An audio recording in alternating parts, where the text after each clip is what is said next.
আমার দেয় না, আমার তাই বলছে আমার দেয় না। হ্যাঁ আমি জানি বাবা, ওটা তোমার গাড়ি। Birthday to you, happy birthday dear Prabha. দাদা ফ্রাইড রাইসটা তুমি করেছো তো? ফ্রাইড রাইসও করেছে, আবার মাংস কষাটাও তুমি করেছো? কি নাম দিয়েছো? Hey guys, welcome back to my channel. আশা করি তোমরা সবাই খুব ভালো আছো, আমরাও বেশ ভালো আছি। আর আজকে বেশ স্পেশাল আমার কাছে, কারণ আজকে আমার বেস্ট ফ্রেন্ডের জন্মদিন। এই আগস্ট মাসটা আমার কাছে বেশ স্পেশাল, কারণ এই মাসে আমার হাজব্যান্ডেরও বার্থডে আর আমার বেস্ট ফ্রেন্ডেরও বার্থডে। তো আগের বছরে তো ওদের বাড়িতে আমি যেতে পারিনি, কারণ আগের বছরে আমি প্রেগনেন্ট ছিলাম, সেই জন্য ওদের বাড়িতে ওর বার্থডে সেলিব্রেশনের সময় যেতে পারিনি। তো সেই জন্য এই বছরে যাব। আর ওর হাজব্যান্ড তো একটু প্রিপারেশন নিয়েই থাকে, তো আমি আগে থেকে বলে দিয়েছিলাম তোমাদের বাড়িতে যাব। তো সেই মধ্যে দাদা ওকে না মানে কিছু বলেনি। আর আমি সারাদিন ফোন না করাই বৈকালবেলা রীতিমতো ও একটু ফোন করে আমাকে বলছে, তুই আমাকে সারাদিন উইশ করলি না, আমার বার্থডে কি তুই ভুলেই গেছিস? বিশ্বাস করো তখন আর থাকতে পারেনি। তখন বললাম যে না না, আমি একটা সারপ্রাইজ দেবো এমনটাই। তবে কী সারপ্রাইজ, ওর বাড়ি যাবো কিনা সেসব আমি না জানিয়েই গেছি। আসলে প্রভা আমার জীবনে তখন এসেছিল যখন আমার ওকে খুব প্রয়োজন ছিল। একটা সময় যখন আমি খুব ভেঙে পড়েছিলাম, কিছু কারণ থাকতে আছে, তো সেই কারণের জন্য ও আমার পাশে ভীষণভাবে ছিল। আর আমি সেটা সারা জীবন ভুলবো না। আমি আমার বন্ধু হিসাবে অনেককেই পেয়েছি ছোটোবেলায়, কিন্তু বেস্ট ফ্রেন্ড কিন্তু একজনই হয়। ওকে আমি পেয়েছিলাম ছোটোবেলা থেকে, যদিও চিনতাম, ক্লাস 5 থেকে আমরা একই স্কুলে পড়েছি, কিন্তু পড়লেও আমি ওকে চিনতাম ক্লাস 11-এর পর থেকে, কারণ তখন আমরা একটা পড়ার ব্যাচে পড়তাম। আর আমি যে কলেজে যখন আমাদের ডিপার্টমেন্টটা একই ছিল, তারপর থেকে আমরা বেস্ট ফ্রেন্ড হয়ে যাই। আর বেস্ট ফ্রেন্ডটা ঠিক কত বছর পরে, মানে অ্যাকচুয়ালি বেস্ট ফ্রেন্ডের মানেটা কি সেটা তখন বুঝেছি। তো ওই জন্য আমি ওকে মানে বলতে চাই এই ভিডিওর মাধ্যমে যে আমাদের মধ্যে যাই হয়ে থাকুক না কেন, তুই আমার মনের সেই জায়গাটা থাকবি যেখানে তোর জায়গাটা কেউ নিতে পারবে না অ্যাকচুয়ালি। তো যাই হোক, আজকে তোর জন্মদিনে খুব ভালো থাকি, সব সময় তোর পাশে আছি। আর তোর বার্থডেতে আমি আর কি বলতে পারি, তুই যদি ভিডিওটা দেখে থাকিস তুই নিশ্চয়ই বুঝতে পারবি আমার মনের কথাগুলো। সবসময় তো এগুলো বলে ওঠা সম্ভব হয় না, তবে আজকে ভিডিওর মাধ্যমে তোকে জানিয়ে দিলাম সব সময় তোর পাশে আছি, এই কথাটাই জাস্ট আমি বলবো, আর কিছু বলবো না। আর একটা প্রার্থনা ভগবানকে করব, যাতে সারাটা জীবন তোকে খুব সুস্থ আর হ্যাপি রাখে আর কি। যাই হোক, আর আমার ভিডিও যারা যারা দেখছো তারাও অবশ্যই কিন্তু উইশ করবে। যাই হোক, ওদের বাড়িতে যেতে যেতে কিন্তু আমাদের রাত 9:30 বেজে গেছিলো।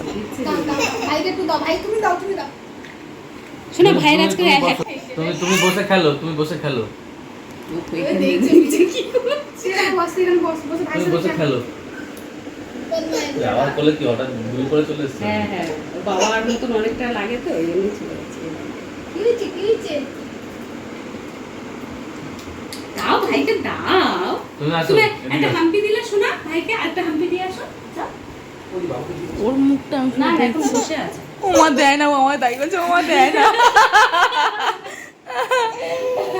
নিচে গেলে দেয় না, খেলো নিয়ে আয় ওদের, সে খেতে যাচ্ছে, খেলো ভাইকে দাও। ওর মুখটা এমন,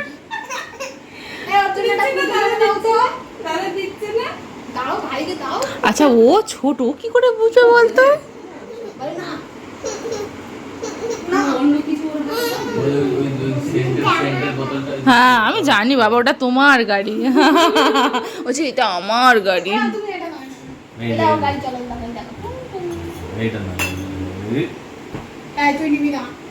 আচ্ছা একটা তুমি নাও, একটা ভাইকে দাও। একটা তুমি নাও, একটা ভাইকে দাও। হ্যাঁ এই তো দুজনে দুটো নাও। চলবে না। আর ও দেখ গাড়িটাই মানে দুজনেই সমান। ছোটখাটো কিছু একটু দিয়ে দাও। ভাই খেলো, হ্যাঁ ভাই একটু খেলো। গাড়ি খুব আচ্ছা দাও না, তুমি মাঝখানে কেন দিই? ওরা দুজনে বাচ্চা বাচ্চা খেলবে, বাচ্চাদের বাচ্চা। হ্যাঁ আমি জানি বাবা, ওটা তোমার গাড়ি। আচ্ছা তুমি একটু আমাকে দেবে, আমি একটু খেলি বাবা। হ্যাঁ ও জানে। আচ্ছা এই নাও এই নাও। যে ভাই তো দিলে ভাই নিয়ে নিতে পারে। ওটাই ভাবছি। আর ওটাই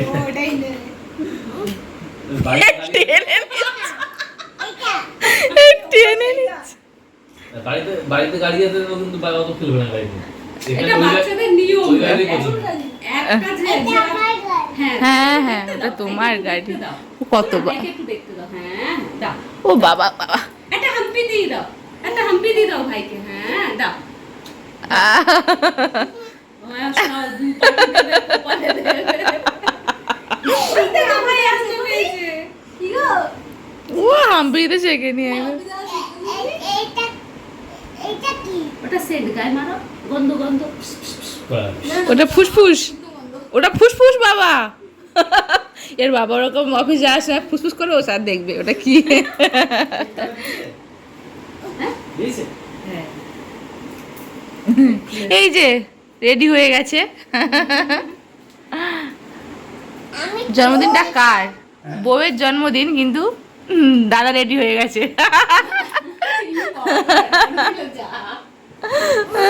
রান্নি রেডি হয়ে গেছে এই হ্যাঁ হ্যাঁ এই সেদিনকে চিকেন অনিয়ন পাস্তা খাইছি খেয়ে বলে কি খেলাম কিন্তু এই পাস্তা কোনদিন খেতে ও আমাকে হোয়াইট সস পাস্তা খাইছে কি ভাল লেগেছে প্রায় করে খাওয়াইছিল মানে পরপর 3 দিন মানে 3টে রবিবার হলে ও একটু ব্রেকফাস্ট বানায় অল্প করে খাই সেদিনকে বলেছিলাম তো যেরকম কাছে চলে এসে বলছে আজকেরই তো আমাকে অল্প করে দিয়েছে মানে আরো বেশি হয়েছে না ওই জন্য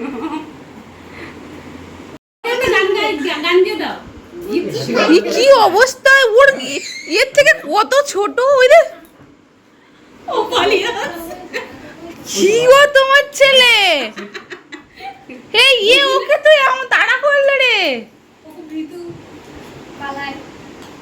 আমি যেহেতু কেকটা নিয়ে গেছিলাম তাই কেকের উপরে বেস্ট লিখে নিয়ে গেছিলাম যদিও ঘেঁটে গেছিল বাজে আছে জানো তো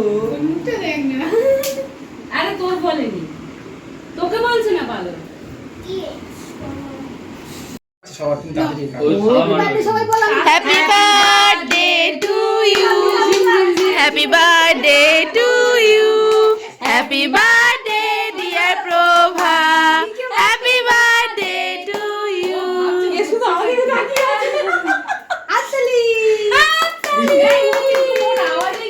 জীবনে অনেক বন্ধুই আসে তবে বেস্ট ফ্রেন্ড কিন্তু একজনই হয় আর সেটা কিন্তু বলে কয়ে হয় না দাদা আমাদের রান্নি প্লাস কি বলে ক্যাটারার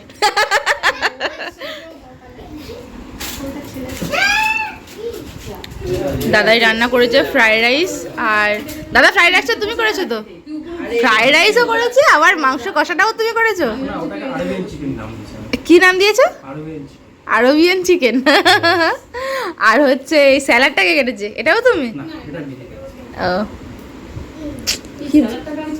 এখন না ছেলেটা ভালো রান্নে কিন্তু ও ভালো রান্না করে এ আমার বরটাও ভালো এখন আগে রান্না রওয়া জানতো না এখন বেশ সেদিন আমাকে আবার বিরিয়ানি করে খাইয়েছে বাহ আমার পর একটা জিনিস রান্না করতে পারে ভালো আলু সেদ্ধ আর ডিম সেদ্ধ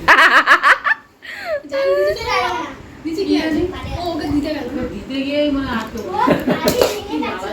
সিনু সিনু ডাঙা না খেয়ে নি আগে বলছি তো আমাকে এগুলো হচ্ছে সিনুকে ডাঙা এই দেখ এই বাড়িতে আসতে আসতে খাওয়া দাওয়া করে আমাদের প্রায় 11:30-12টা বেজেই গেছিল আসার সময় ওর মেসোমশাইয়ের পিঠে একটু ঘোড়া চড়ে আসলো যদিও এটা দাদা আমার জন দিচ্ছিল নাকি ওকে ঘোড়া চড়াচ্ছিল আমি নিজেই জানি না যাই হোক ভিডিওটা ভালো লাগলে অবশ্যই লাইক কমেন্ট শেয়ার করবে আর অবশ্যই সাবস্ক্রাইব করে পাশে থেকো টাটা